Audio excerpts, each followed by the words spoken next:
The Gemara Maseches Yoma records an incredible teaching.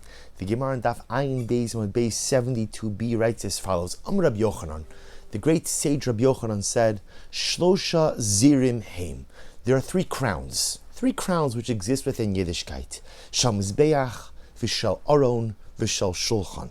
There is the crown of the Mizbeach, of the altar, the crown of the Aron, the ark, and the crown of the Shulchan, the crown of the table. Now, of course, when the Gemara talks about the crown, it's referring really to like the decorative edge that surrounded some of the utensils in the Mishkan and later on in the Beis HaMikdash. So the Mizbeach, the altar, had a decorative edge called the crown. The Aron, the ark, had a decorative edge which extended above the walls of the utensil. The Shulchan, the table upon which the lechem upon the showbread was placed, ultimately had a decorative edge, a crown, a zer. So the Gemara says there are three crowns: the crown of the Aron, the crown of the Mizbeach, and the crown of the Shulchan. And Rabbi Yochanan says something amazing. Rabbi Yochanan says, Shal Mizbeach, the crown of the altar, Zocha Aron v'notlo, the crown of the altar which represents the kahuna, which represents the priesthood. Aaron HaKohen and his descendants took that crown.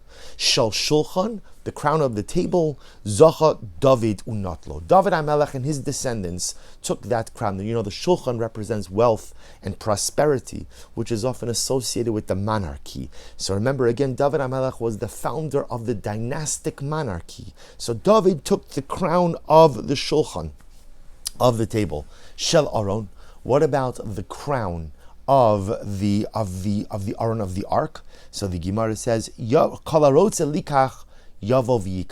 wants to take that crown has the ability to go ahead and take it. So the Marshal, one of the commentaries of the Gemara, points out that this Gemara is very reminiscent of the Mishnah in Pirkei Avos, where the Mishnah says that there are three crowns.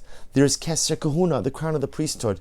There is Keser Malchus, the crown of the monarchy. And there is Keser Torah. There's the crown of Torah. So what the Mishnah calls the different crowns, Keser, the Gemara here calls the Zer, but both translate the same way. The crown of the Mizbeach, the crown of the altar, which represents the crown of priesthood, that belongs to Aaron. The crown of the Shulchan, the table, which represents prosperity, monarchy, the crown of the monarchy, that ultimately is the domain, the purview of David HaMelech. What about the crown of Torah? Keser Torah, or the Zer, the crown of the Aron, who does that belong to?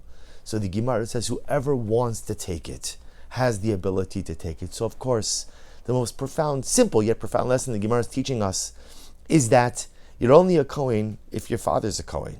And no matter how badly you want to be a Kohen, if you're not born into it, it's not to be. You might want to be king. You might have all of the most incredible leadership skills and abilities. But if you are not a member of the tribe of Yehuda, if you are not a member of the Davidic family, then ultimately, again, the monarchy is not within reach. But when it comes to Torah, when it comes to spiritual development, when it comes to creating your personalistic identity, who you want to be is who you choose to be. The crown of Torah, the Zer, the crown of the ark, is there for anyone who wants to take it. Kahuna, Malchus, you have to be born into it. But Torah, spiritual development, spiritual identity, is yours for the taking. But I think what the Gemara is really trying to highlight to us is as follows. You know, the truth is in life, you can't choose your family. We all know that. And sometimes, again, I say to myself, I can't choose my family. I couldn't have chosen a better family, the best parents, the best siblings, the most wonderful support system. And other times, unfortunately, a person is born into a family that's not so wonderful. Maybe my family lacks proper role models. Maybe my family lacks the kind of love and warmth which would have been so beneficial and so nurturing for me. The reality is, in life, you can't choose your family. You can't choose if you're a Kohen. You can't choose if you're a descendant of David HaMelech. You can't choose it. Those are realities which are conferred upon you. The one thing in life you choose is who you are. The one thing in life you choose is who you will become. You can't choose your family, but you choose you. You choose who you become, what you become, how you personalistically develop.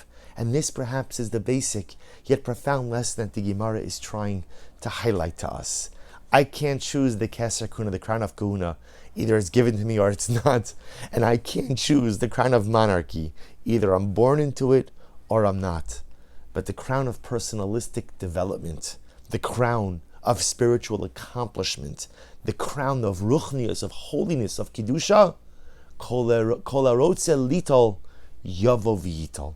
Whoever wants it, come and take it. May we find the koach in Eretz Hashem to maybe stop paying so much attention to the things we can't control and focus our efforts to seizing the crown that is within reach. Wishing everyone a wonderful day.